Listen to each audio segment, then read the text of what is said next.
کچھ اعمال ایسے بیان کیے گئے حدیثوں میں کہ خدا نہ خواستہ اہل بیت کی ولایت سے کسی کو نکال کر شیطان کی ولایت پہ پہنچا دیں. یہ اعمال ہیں ایسے کچھ.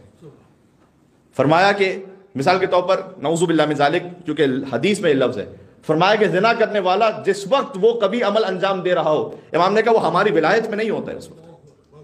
شارب الخمر کے لیے حدیث آئی کہ شراب پینے والا جس وقت وہ عمل انجام دے رہا ہے، اس لیے کہ ولی کی ولایت میں کیوں نہیں ہے، اس لیے کہ اگر علی کی ولایت میں ہوتا ہے تو کام نہ کر رہا ہوتا. بات واضح ہو رہی ہے. غیبت کے لیے میں حدیثوں کو سنا بھی سکتا ہوں کے ساتھ ریفرنس کے ساتھ، وقت ختم ہو گیا، کچھ مسائل بھی پڑھنے ہیں. غیبت کے لیے خاص تاکید کی گئی.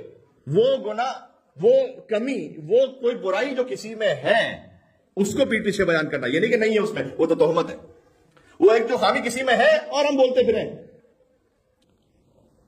امام نے فرمایا وہ اللہ کی ولایت سے خارج ہو کر شیطان کی ولایت میں پہنچ جاتا ہے. اس سے بڑھ کر آخری حدیث کا مفہوم سنا دوں، بات ختم کر رہا ہوں.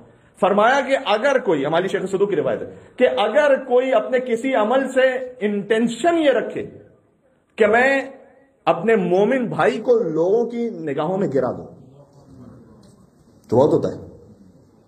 کوئی ایسا کام کروں اپنے الفاظ سے، اپنی باڈی لینگویج سے، اپنے طریقے سے کہ لوگوں کی نگاہ میں اس کی عزت گرا دوں.